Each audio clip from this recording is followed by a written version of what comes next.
The hammer came down, and blue blood sprayed across the white sand. I felt the crowd around me surge to their feet, 200,000 alien voices screaming at once, and I pressed myself deeper into my hood.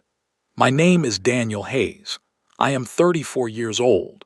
I am the only human in this entire arena, and if anyone sees my face, I will be dead before sunset.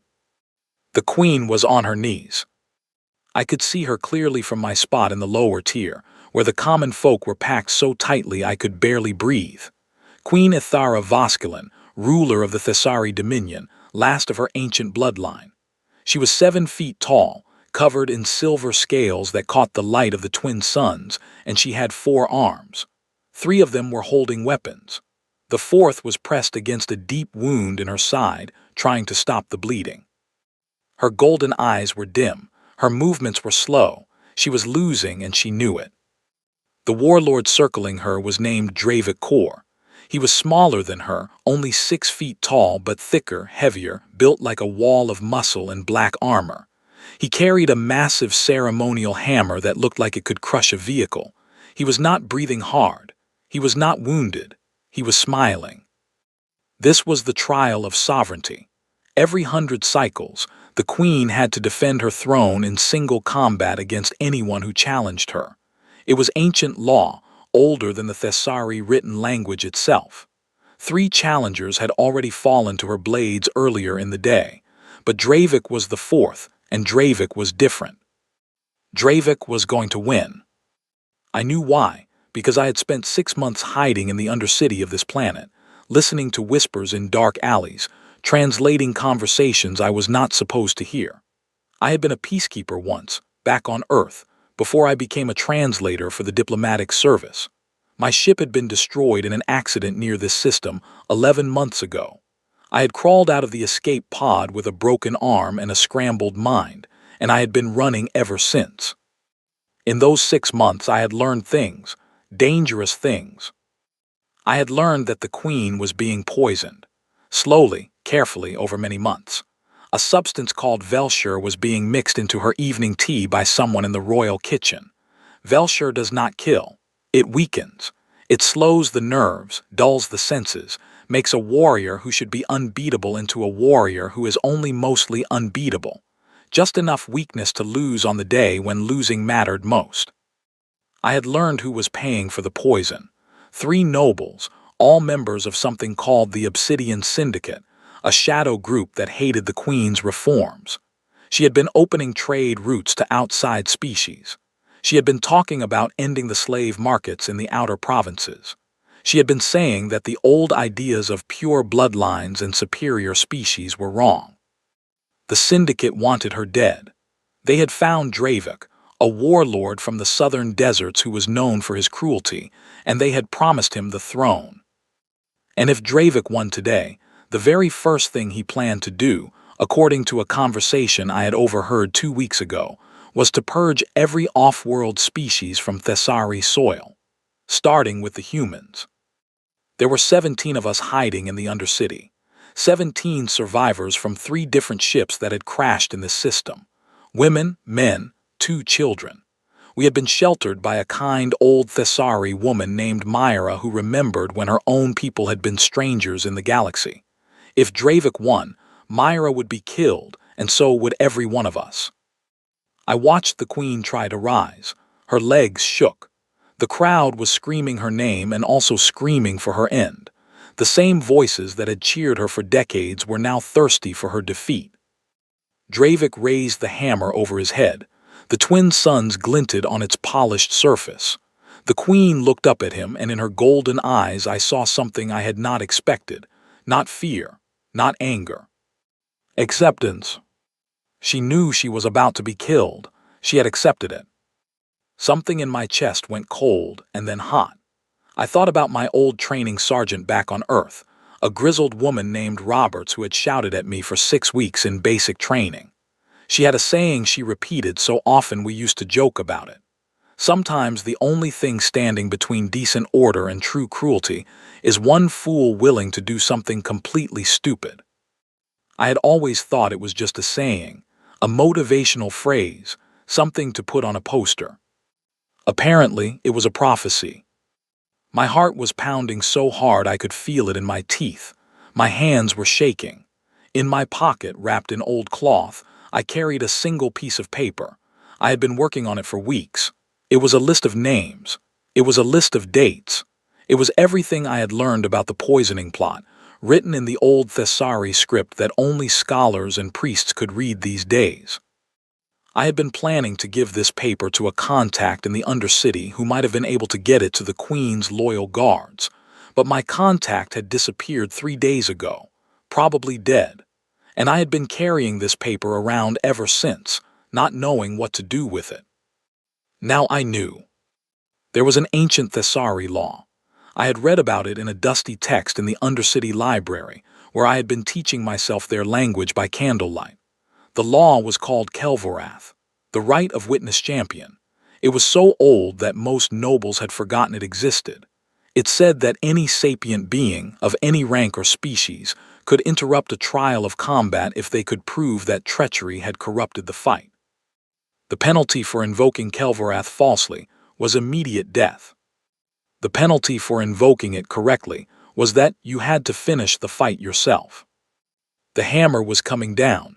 The Queen closed her eyes. I will never know exactly what made me do it. Maybe it was the 17 humans in the Undercity. Maybe it was Myra, who had fed me soup when I was starving. Maybe it was my sister Rebecca back on Earth, who I had not seen in almost 3 years and might never see again. Maybe it was just Sergeant Roberts shouting in my memory. Or maybe it was the simple fact that I was tired, tired of hiding, tired of being afraid, tired of watching bad things happen and doing nothing. I pushed through the crowd. I shoved a large alien out of my way. I jumped up onto the stone barrier at the edge of the arena, and I shouted the word at the top of my lungs. Kelvorath. The word echoed off the crystalline walls of the Grand Colosseum. It bounced through the arches. It carried across the sand. Dravik froze. His hammer stopped in mid-swing. The crowd went silent. 200,000 aliens, and not a single one of them made a sound. I shouted it again, louder, my voice cracking.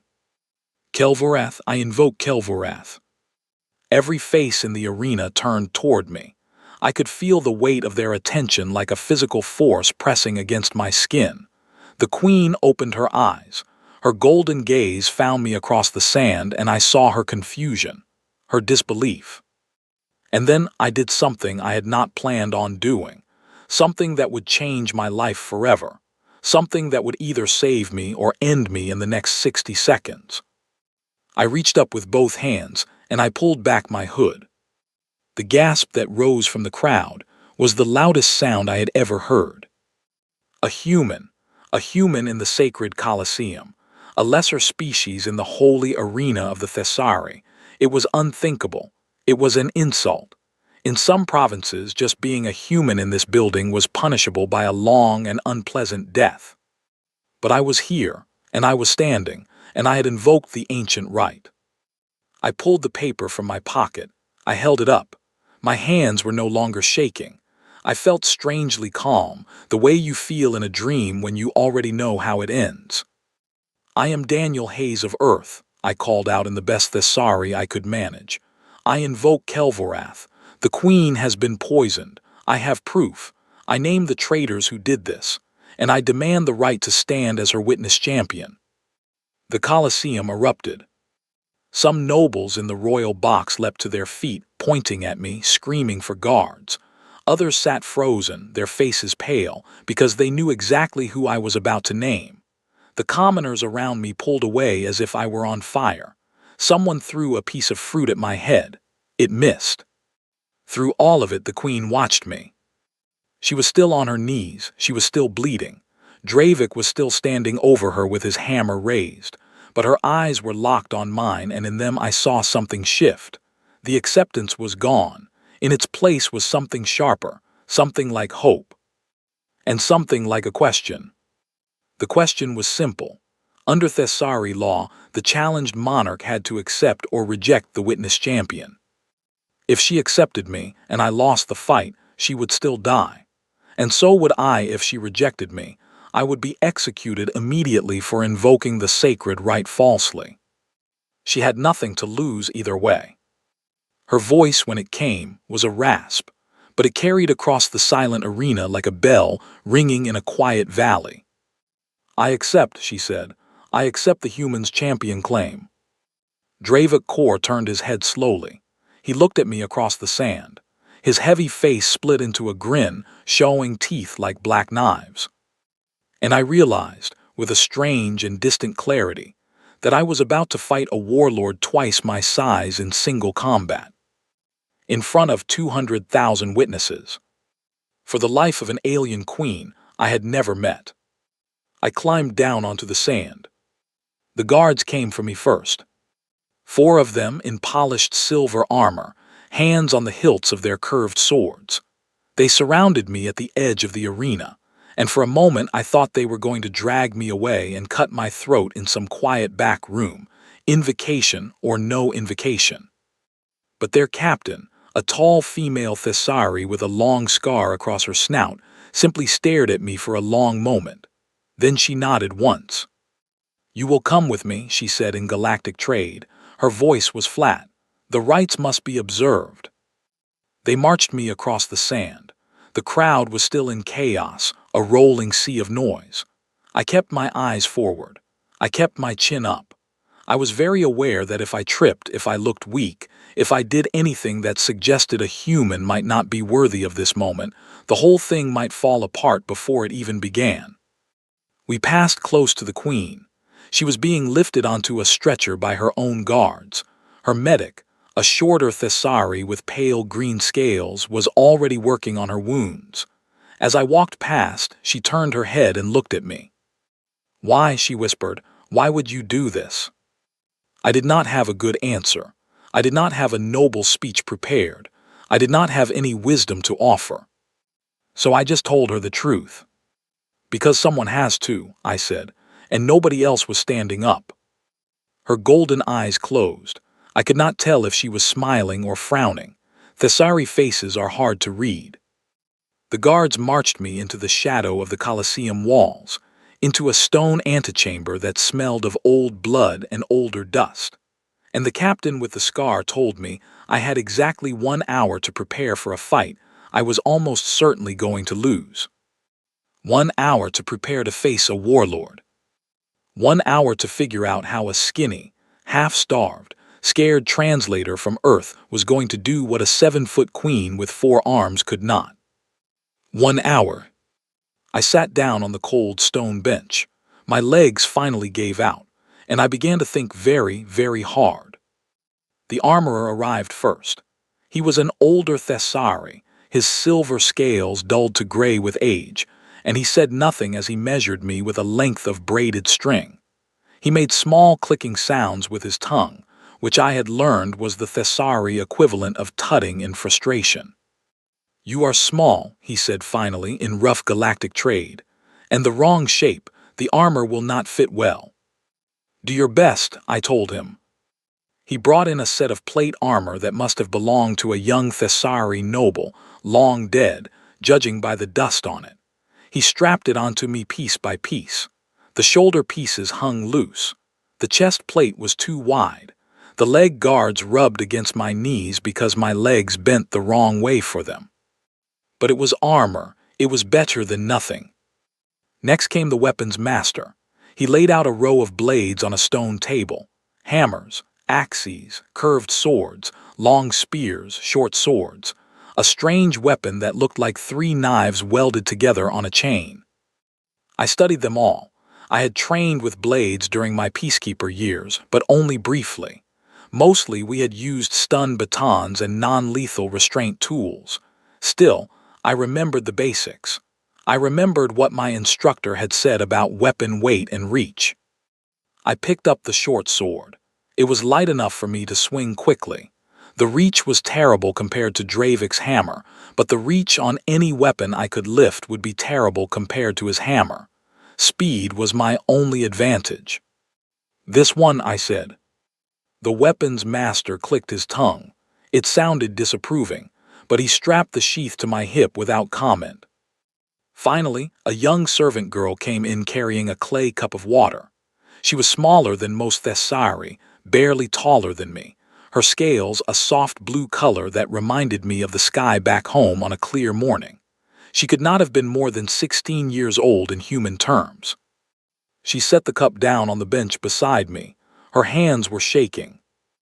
"I am not supposed to be here," she whispered in Thessari, "but I wanted to bring you water and to tell you something." I looked at her. "What is your name?" "Escilan," she said. "My name is Escilan." "Thank you for the water, Escilan." She took a deep breath. Her eyes were wet. "My brother was named Tekran. He was a scholar. He found out about the poison plot 2 months ago. He was going to tell the Queen's Guard." She swallowed hard. "Dravik's men killed him. They left his body in an alley behind our mother's shop. My mother has not spoken a word since that day." I did not know what to say. I reached out and put my hand gently on her shoulder. She did not pull away. "Escilan," I said, "I am so sorry." "I want you to win," she said. Her voice was fierce now, the tears still falling but her jaw set. "I need you to win. So I came to tell you something about Dravik, something my brother wrote in his research notes before they killed him." I leaned closer. "Dravik was wounded in the southern campaigns 2 years ago," she said. "A spear went through his side between his third and fourth ribs. The wound never healed fully. There is scar tissue there, weaker than the rest of his armor can cover. If you can strike him there, deep and hard, it will reach his secondary heart." I stared at her. She was giving me the most valuable piece of information I could possibly have. "Why are you telling me this?" I asked. She wiped her face with the back of her hand. "Because my brother cannot," she said, "so I must." She bowed once, low and formal. Then she turned and slipped out of the chamber like a shadow. I sat alone for a long moment, staring at the water cup. Then I picked up the sword. I stood up. I walked in a small circle, testing the weight, feeling the armor settle on my shoulders. My ribs still ached from an old injury I had taken in the Undercity. My thigh muscles were tight with fear. But my mind was clear now. I had a plan forming. It was not a good plan. It was probably not even a smart plan. But it was a plan. Between his third and fourth ribs. I would not be able to overpower him. I would not be able to outlast him in a pure contest of strength. But I was smaller. I was faster. I was more desperate than he could imagine. And now, thanks to a grieving sister with blue scales, I knew exactly where to aim. The horn sounded outside, 3 long mournful notes, the signal. The captain with the scar opened the door to the antechamber. She looked at me in my ill-fitting armor with my too small sword, and I saw something flicker across her face. It might have been pity. It might have been respect. It might have been both. "It is time, human," she said. I took a deep breath. I thought about Rebecca back on Earth. I thought about Myra in the Undercity and the 17 humans hiding in her basement. I thought about Escilan and her brother Tekran. And then I walked out onto the sand to face Dravik Kor. The roar of the crowd hit me like a physical wave. 200,000 voices, some cheering, some jeering, all of them impossibly loud. The twin suns were high overhead now, baking the arena. The sand was still stained with the Queen's blue blood. Dravik stood in the center of the Colosseum. He had removed his helmet. His face was broad and cruel, with heavy ridges above his eyes and a jaw full of black teeth. He was not wearing all of his heavy armor anymore. He had stripped down to a lighter set, thinking, I suppose, that he did not need full protection against a creature like me. That was his first mistake. He watched me approach. He spun his hammer in one of his 4 hands, casual and lazy, as if this were a sport. As I got within 10 paces of him, he spoke to me in broken galactic trade. "Little human," he said, "I am going to take my time with you. I will make it last. I will wear your skin as a cloak when I sit on the throne tonight." I stopped. I looked up at him. I thought about the 17 humans in the Undercity. I thought about my sister. I thought about Sergeant Roberts. And I smiled. "Big talk," I said. I have heard worse from an ex-girlfriend." Somewhere in the crowd, someone laughed. A single voice. High and sharp, a Thessari laugh, then another joined in, then another. Dravik's smile dropped, his eyes narrowed. The referee, an ancient priest in white robes, raised a bronze staff between us. He spoke the opening words of the ritual. I did not hear them. My heart was pounding in my ears, and I was watching Dravik's shoulders, watching for the first twitch of movement, because I knew the priest was about to step away. The priest stepped away. The horn sounded. Dravik moved. He was faster than I expected, far faster. The hammer came around in a horizontal swing that would have turned my head into a memory if I had been standing where I had been standing half a second earlier. But I was not standing there anymore. I was already diving sideways, rolling across the hot sand, coming up with my sword ready. The crowd screamed. Dravik turned, not even winded, and came at me again. I ducked under a second swing. I felt the wind of the hammer pass over my helmet. I could not afford to let any of these hits land. Even a glancing blow from that weapon would break bones. A direct hit would be the end of the fight. I had to stay moving. I had to stay small. I had to make him chase me and get him tired. Humans are endurance predators. It is one of the oldest tricks in our evolutionary book. On the African savanna, our distant ancestors used to chase antelope for hours, sometimes for days, until the antelope simply collapsed from exhaustion. We were not the fastest. We were not the strongest, but we could keep going when nothing else could. Dravik was a sprinter, not a marathon runner. His species was built for short, brutal fights.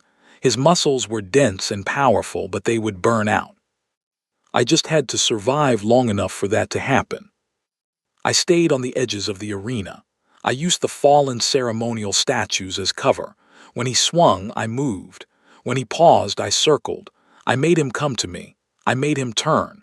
I made him lift that heavy hammer again and again. The minutes dragged on. The crowd slowly stopped screaming. They went quiet. They were watching something they had never seen before. A small creature, refusing to die, making a giant work for every swing. Dravik began to breathe harder. His swings grew slower. His aim grew less precise. And then, almost 20 minutes into the fight, he made a mistake. He swung his hammer in a great overhead arc, putting all his remaining strength into it, aiming to crush me into the stone of a fallen column. I saw it coming. I dropped to my knees and slid beneath the blow on the slick sand. The hammer hit the column instead of me. Stone shattered. Dust filled the air. And in that moment of dust, I was behind him. I thought of Essilin. I thought of Tekrin. I thought of a map drawn in a dead scholar's handwriting. Between the third and fourth ribs. I drove the short sword forward with every ounce of strength I had left. The blade found the scar tissue. It slipped past the armor. It went deep. Dravik core made a sound I will never forget. It was not rage. It was not fear. It was simple, total surprise. The surprise of a creature who had never truly believed until that final second that he could actually lose. He fell to his knees. The great hammer slipped from his hand and thudded into the sand. I stepped back. My legs were shaking. My sword was still in my grip. I looked up at the stands, at the royal box, at the ocean of alien faces staring down at me. For a long moment, nobody moved. And then the Colosseum exploded. Not into violence, not into outrage. Into cheering. I dropped my sword. My knees buckled. I sat down hard on the sand beside the fallen warlord, breathing in great ragged gasps. The queen was being carried into the arena. Her medics were walking beside her stretcher. She raised one of her 4 hands and pointed at me, and her voice, weak but steady, carried across the suddenly silent crowd. "Kelthara Vas," she said. I did not know what it meant, not then. But later, Essilin would tell me. Much later, when everything had changed, when the politics of a galaxy were beginning to shift because of what happened that afternoon in the Grand Colosseum of Velkora. It meant my champion. It also meant something else, something older, something that had not been said by a Thessari monarch to a being of another species in over 1,000 years. It meant, my friend. I woke in a bed softer than anything I had touched in years. The ceiling above me was made of pale crystal, carved with constellations I did not recognize. Silk sheets covered me. Healing gel, cool and smelling faintly of mint, was wrapped around my ribs and my right thigh. My left arm was in a sling. My head was pounding, but the pain was distant, muffled, as though it belonged to someone else. A Thessari medic noticed I was awake. She was older, her scales a pale green, and she moved quickly to my bedside with a clay cup of water. She helped me drink. The water was cold and sweet. I had never tasted anything so good. "How long?" I rasped. My voice sounded like someone else's. "9 days," she said. "You have been asleep for 9 days, human." I tried to sit up. She gently pushed me back down. "You must rest," she said. "You were badly hurt. You nearly lost your arm, you lost a great deal of blood, but you will live."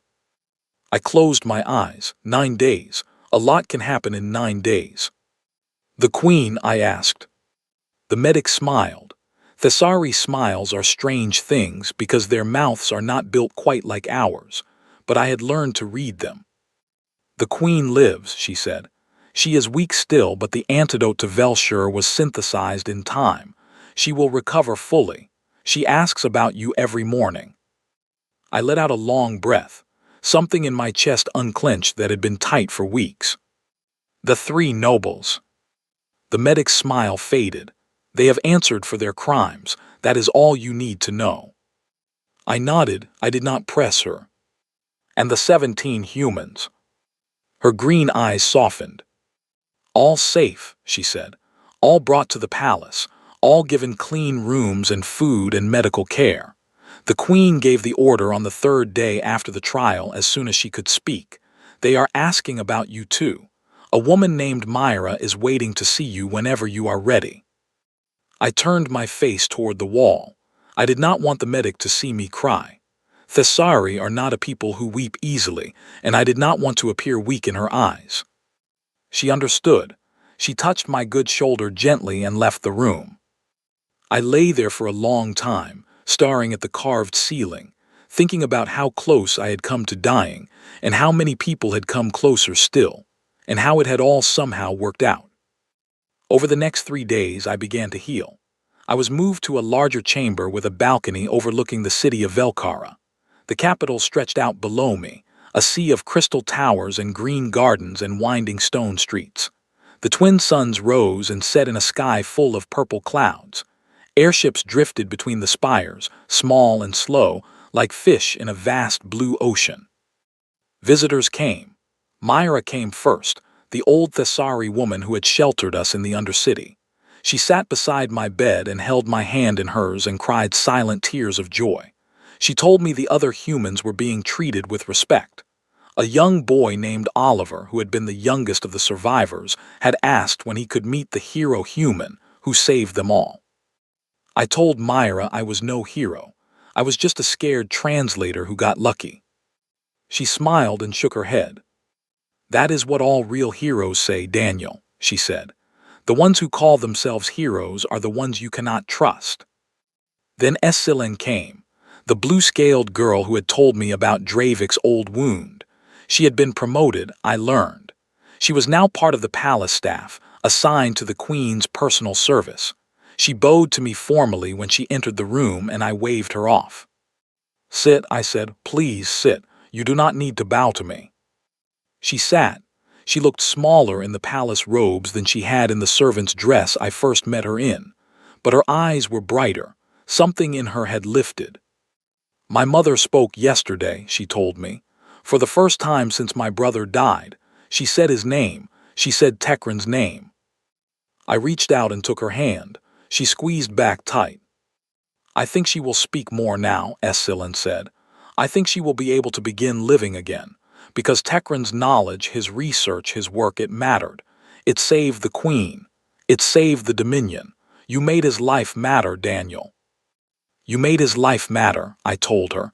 You carried his words to me. All I did was listen." She smiled at that, and she stayed for an hour telling me about the news from the city, about the riots and the celebrations, and the strange new songs being sung in the markets, about a small creature from Earth who had walked onto the sand and done the impossible. On the fourth day I could walk again, slowly and with a cane, but I could walk, and on the fifth day I was summoned to the throne room. The palace servants dressed me in formal Thessari robes, deep blue with silver trim, cut to fit my strange human shape as well as they could manage. They braided my hair back from my face. They gave me a polished walking staff to replace the cane, because, they said, it would look more dignified. I was led through corridors of pale stone and crystal, past gardens of strange flowers and pools filled with silver fish, past statues of Thessari monarchs going back 1,000 generations. My escort was silent. I was silent. My heart was pounding. I had never been inside a royal palace before. The throne room was enormous. The ceiling rose so high that clouds could have formed inside it.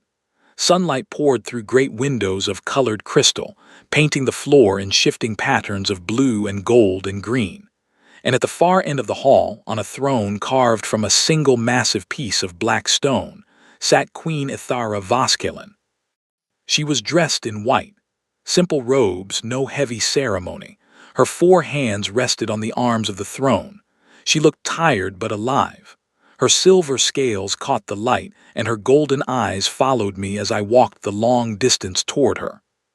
The guards at the base of the throne stepped aside. I did not know if I was supposed to kneel.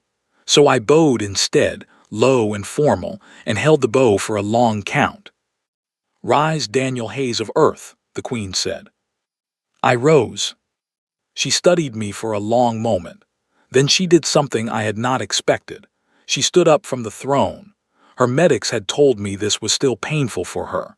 She descended the 3 steps, and she stopped in front of me, looking down from her great silver height, and she placed one of her 4 hands lightly on my shoulder. "I owe you my life," she said. Her voice was soft, meant only for me. "My entire world owes you their future. I cannot repay such a debt." "Your Majesty, I do not ask." "I know you do not ask," she said.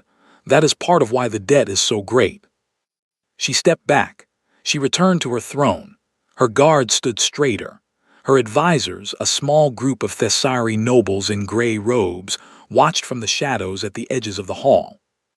"I have a problem, Daniel Hayes," she said, "and I wish to discuss it with you because it concerns you directly." I waited. "Thessari law demands that I reward my witness champion," she continued. "The rewards are traditional: land, titles, gold, a seat on my council, but there is no precedent for a human witness champion.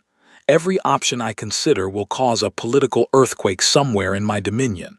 And beyond my dominion in the wider galaxy, there are 18 star nations watching what I do next."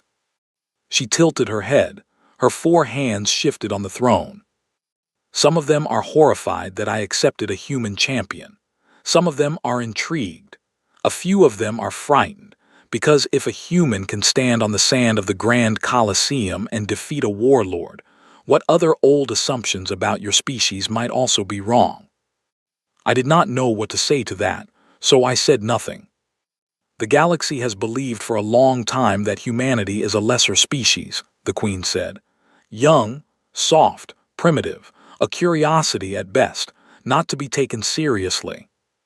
She looked at me with her golden eyes. "You proved them all wrong in a single afternoon." I swallowed. My mouth was dry. "Your Majesty," I said, "I did not set out to prove anything about my species. I set out to save you, and to save the humans hiding in your undercity. That is all." "I know," she said.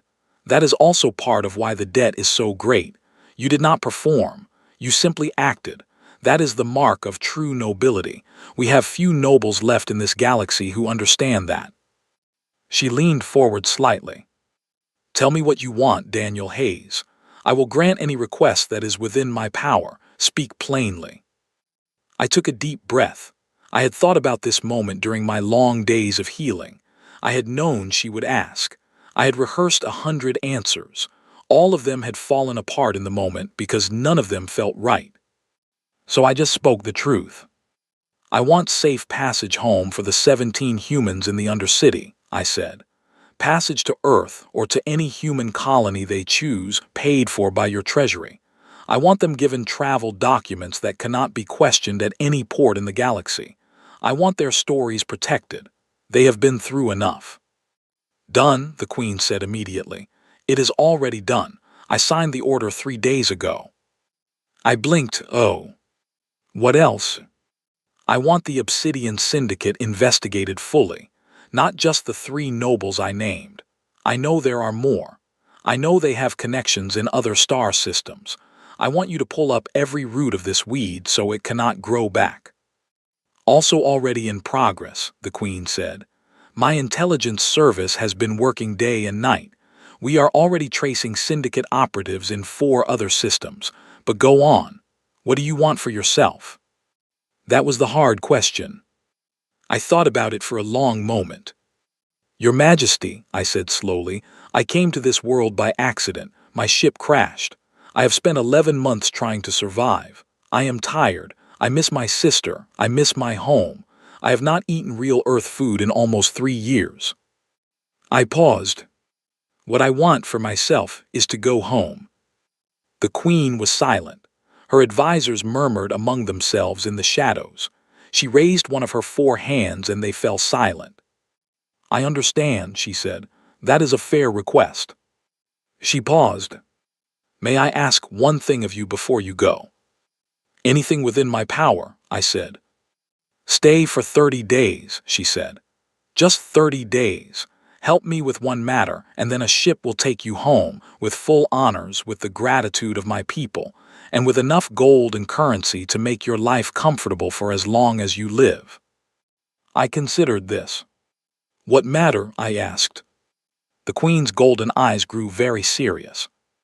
The galaxy has noticed humanity now, she said. Every embassy in every capital is talking about you. Some of them are talking about you with suspicion, others with interest, a few, I fear, with plans. She leaned back on her throne. I want you to be my royal witness champion, in a ceremonial sense, for 30 days. I want you to stand beside me when I receive ambassadors from other star nations. I want the galaxy to see you, to see that humanity has allies now, to understand that your species is under my protection and under the protection of any nation that values its friendship with mine. She looked at me with something that might have been hope. After 30 days, you go home. I will not stop you, but those 30 days will change the way this galaxy sees your entire species, perhaps for generations. I sat down on a bench that a servant quickly brought. My legs were tired, and the conversation had grown larger than I was ready for. 30 days. 30 days to change how a galaxy saw my whole species.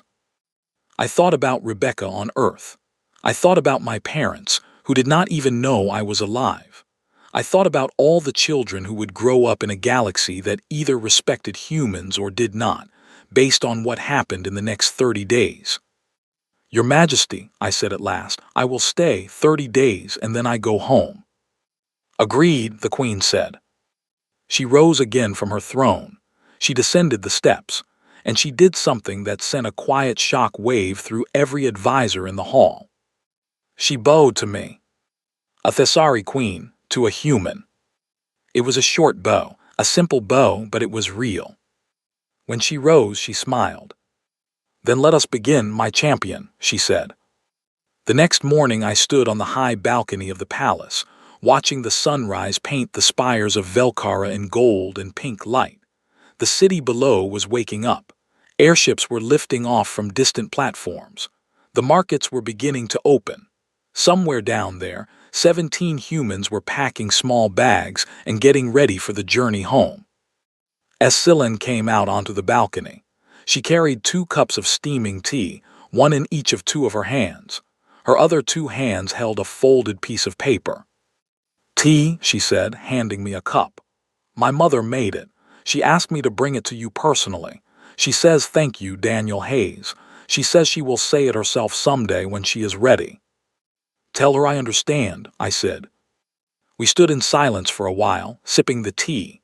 It was good, warm and spiced and unfamiliar and somehow exactly right for this moment. There is a letter, Essilin said finally. She handed me the folded paper.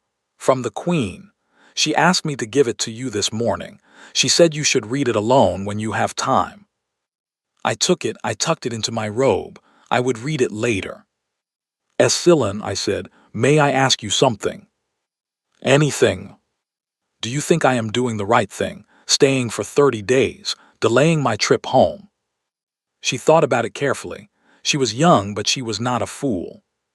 I think, she said at last, that when you stood up in the Colosseum, you were thinking about the 17 humans in the Undercity, but what happened next was bigger than them, bigger than you, bigger than any of us. The Queen is right. The whole galaxy is watching now, and the next 30 days will shape how they see your people for a long, long time. She paused. I think you should do what you did in the arena. You should think about the people who will be hurt if you do nothing, and then you should stand up. I smiled. The sun warmed my face. The tea warmed my hands. That is a very wise thing to say, Essilin. My brother used to say it, she replied. He said the universe bends toward those who stand up when everyone else is sitting down. I stood on that balcony for a long time after she left. I watched the twin suns rise fully into the sky. I watched the city come alive. Somewhere out there my life was waiting for me. My sister, my home, my world. But first, 30 days. 30 days to stand beside a silver-scaled queen and show the galaxy what humans could be.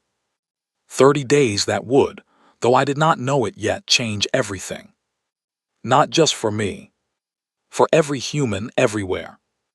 And for every species that had ever looked at us and thought we were small. The first ambassador arrived on the 3rd day of my stay. I had spent the previous 2 days being taught. The Queen's chief protocol officer was a stern, older Thessari named Ves Aramai, and she drilled me on every detail of Thessari court etiquette until my head was spinning. How to stand, how to bow, how to greet each of the 9 main species we might encounter, which hand gestures were respectful and which would start a war. How to eat properly at a state dinner, which turned out to be harder than it sounded because each species had different customs, and you were expected to be able to perform all of them. I was not a good student. I kept mixing up the bows. I once greeted a visiting priest with a gesture that actually meant, I am hungry, feed me immediately. And he stared at me for a full 30 seconds before bursting into a laugh so loud the windows rattled. But Ves Aramai was patient in her own strict way, and by the 3rd day I was ready, or ready enough, or at least not likely to cause a diplomatic disaster in the first 10 minutes. The first ambassador was from the Krevthon Confederacy. The Krevthon were an aggressive empire on the far edge of our sector. They were large insectoid beings, roughly man-shaped but with hard exoskeletons and multiple sets of compound eyes. They had been threatening human colonies in their border region for almost 5 years.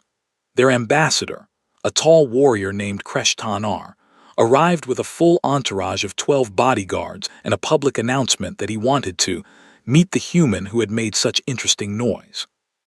I was not sure if that was a threat. I suspected it was. I stood beside the Queen's throne in my formal blue robes, and I kept my face very still as Kreshtanar approached. He stopped at the proper distance. He bowed to the Queen. He turned his compound eyes on me. So, he said in galactic trade. His voice was dry and chittering, like dry leaves blown across stone. This is the human who stood up. I am Daniel Hayes, I said. I kept my voice level. I am honored to meet you, Ambassador. Are you? It was not a question. He walked in a slow circle around me. His bodyguards watched. The Queen watched. I did not move. My people have been considering a military action against your Earth colonies for some months now, Kreshtanar said conversationally, as if we were discussing the weather. Our war council met last week. Do you know what we discussed? I do not, Ambassador. We discussed you, he said. We watched the recordings of your duel. We watched you walk onto the sand. We watched you survive against a warlord twice your size. We discussed what sort of species produces such individuals. He stopped circling. He stood very close to me, close enough that I could smell the strange oil on his exoskeleton, like cinnamon and metal mixed together. And we came to a decision, Daniel Hayes. Would you like to know what it was? I would, Ambassador. His compound eyes flickered. It was the Krevthon equivalent of a smile.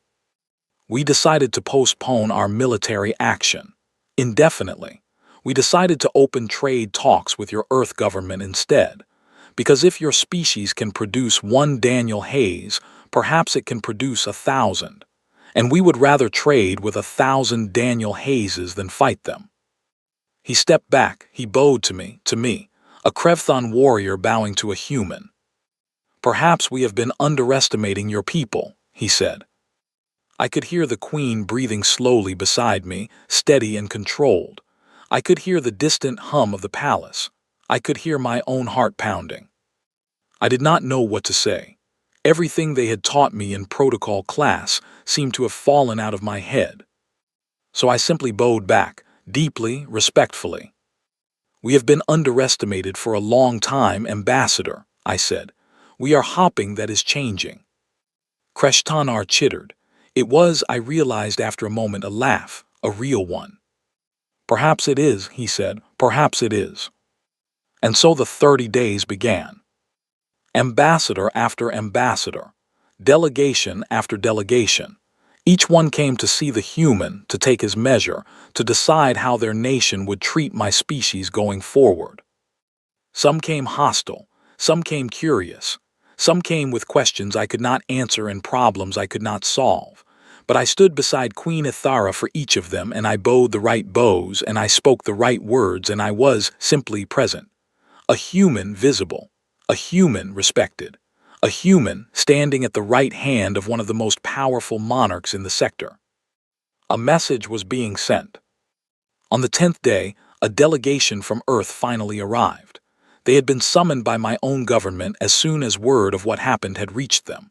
The ambassador was a kind-faced older woman named Harriet Blackwood, who had been in the diplomatic service for 40 years. She embraced me like a grandmother when she saw me. She cried openly. She told me my sister Rebecca was well, and that my parents had been informed I was alive. "They are so proud of you, Daniel," she whispered.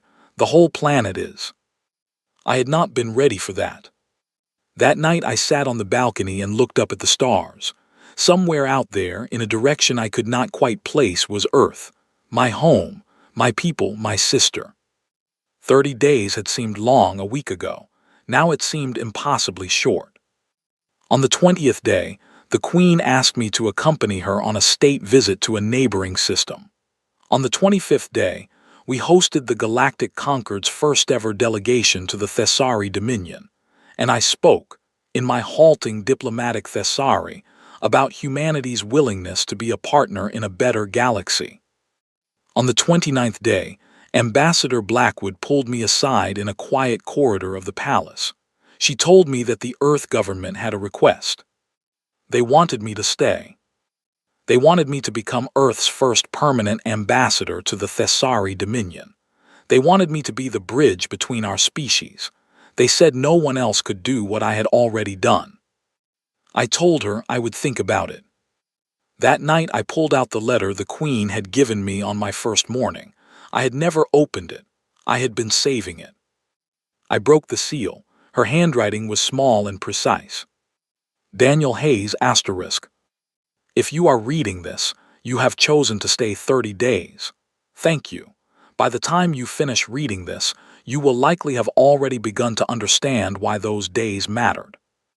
I want you to know that whatever you decide at the end of those 30 days, you will have my gratitude forever. Stay, and you will have a home in my palace for as long as you live. Go, and you will leave with my blessing and my friendship. But I want to tell you something, because I think you should hear it from me rather than from the politicians who will surround you in the coming weeks. The galaxy is changing. It has been changing for a long time slowly, like a great river shifting its course grain of sand by grain of sand. What you did in the arena did not start this change. It simply revealed it. We had all been waiting, I think, for the moment when the old lies would finally break. A lesser species is not lesser. A greater species is not greater. We are all simply beings, trying to find our way through a universe that is far too large for any of us to understand alone. You stood up, Daniel Hayes, when everyone else was sitting down. Thank you for that. Whatever you decide, know that I consider you my friend. Kelthara, always. Ithara. I read the letter twice. Then I folded it carefully and put it back in my robe. I stood on the balcony. I looked at the stars. I thought about Rebecca. I thought about my parents. I thought about the life I had thought I was going back to. And I thought about everything Ambassador Blackwood had said, about being a bridge, about being the person who could do what no one else could. On the 30th morning, I went to the throne room. The Queen was there, waiting. Her advisors were waiting. Ambassador Blackwood was waiting. Escilin stood at the edge of the hall, her blue scales catching the morning light, her 4 hands clasped in front of her. I bowed to the Queen. She nodded. I have made my decision, I said. The hall went silent. I am going home, I said. A small sound escaped Escilin. It might have been a sob. I did not look at her. If I looked at her, I would not be able to finish. But I am not staying home, I continued. I will go to Earth. I will see my family. I will eat real food and sleep in my old bed and walk on grass that grew in the soil where I was born. And then in 3 months I will return. As Earth's ambassador to the Thessari Dominion. As your friend. As, perhaps, someone who can help build this bridge that ambassadors and monarchs have been talking about for weeks. The Queen stood from her throne. She descended the steps. She took both of my hands in 2 of her 4, and her golden eyes were bright. A wise decision, Daniel Hayes, she said. I hope so, I said. Escilin ran across the hall. She threw her arms around me. She was taller than me, but she somehow made herself smaller in that embrace, pressing her face against my shoulder. I held her back. I did not try to hide my tears this time. You come back, she whispered fiercely. You promise me you come back. I promise, I said. 3 months I will come back. I will bring you something from Earth, a gift. What kind of gift? I thought about it. A book, I said, a human book about a person who stood up. She laughed through her tears. The ship that took me home was a Thessari diplomatic cruiser. It was beautiful, silver-hulled, sleek, fast. The captain bowed to me every time she saw me, which was at least twice a day, until I finally convinced her to just nod, which seemed to physically pain her but which she eventually managed. The journey took 11 days. I spent most of it writing. I wrote letters. I wrote plans. I wrote a long document for the Earth government about everything I had learned in my nearly 13 months away. I wrote a short story for Escilin in simple Thessari about a boy named Daniel who grew up on a small blue planet and one day ended up on a balcony in a crystal palace and who had never once regretted leaving home. I wrote to my sister Rebecca, though I would see her soon. I wrote to my parents. I wrote to Sergeant Roberts, who had retired years ago and who probably did not remember me, but who would, I thought, like to know that her saying had finally turned out to be true. And on the morning of the 11th day, the ship came out of its long jump, and I stood at a crystal window and I saw Earth for the first time in almost 3 years. It was smaller than I remembered, bluer, more fragile. I could not stop crying. The captain came and stood beside me. She did not speak for a long while. Finally, she said, in careful galactic trade, "Your home is very beautiful, Daniel Hayes." Yes, I said, it is. The shuttle down to the surface was full of officials and cameras and dignitaries. I greeted them all. I bowed the right bows. I spoke the right words. Ambassador Blackwood was there. My parents were there. And at the very back of the crowd, trying to push her way forward, was my sister Rebecca. I walked past everyone else. I walked straight to her. And she ran to me, and we met in the middle of the landing pad, and I held my sister for the first time in almost 3 years, and I did not let her go for a long time. "You are so thin," she whispered. "I know. You have scars." "I know. Mom made lasagna. She said it is your favorite. She has been making it every Sunday since they told us you were alive, just in case you came home on a Sunday." I laughed. I laughed for a long time. "Then let us go eat lasagna, Rebecca," I said. "Let us go eat lasagna." I spent 3 months on Earth. I ate my mother's lasagna. I walked in the rain. I slept in my childhood bed. I sat with my father in the garden and watched him tend his tomatoes. I told my family, slowly and over many quiet evenings, the story of everything that had happened. I gave interviews. I spoke to the government. I walked through crowds of ordinary people who wanted to touch my hand or take my photo or just say thank you for making them feel, for the first time in a long time, that humans might be more than what the galaxy thought we were. And then, as I had promised, I went back. I went back to Velkara, to the Queen, to Essilin, to a life I had not chosen but which had somehow chosen me. I brought Essilin her book. It was called To Kill a Mockingbird *. It took me a long time to translate the title into Thessari because some ideas do not translate well. In the end, I called it The Song of the Small Bird Who Stood Up. She cried when I gave it to her. I think she understood. I took up my role as Earth's ambassador. I began the slow, patient work of building the bridge the Queen had spoken of. It was not glamorous work. Most of it was paperwork and long meetings and careful speeches. But every morning I would stand on the balcony and watch the twin suns rise over the crystal city. And I would remember the moment when I pulled back my hood and a coliseum of aliens gasped, and a silver-scaled queen on her knees looked across the sand at me with hope in her dying eyes. I remembered what my old sergeant used to say, and I thought about how she was not quite right. Because sometimes, the thing standing between decent order and true cruelty is not one fool willing to do something stupid. Sometimes it is one human willing to stand up when everyone else is sitting down. And sometimes that is enough to change the course of a galaxy. The sun rises, the city wakes, I sip my tea. And somewhere in the vast and strange and beautiful darkness between the stars, 1,000 other humans on 1,000 other worlds are being seen, truly seen, for the first time. Because one of us stood up. And now none of us will ever sit down again.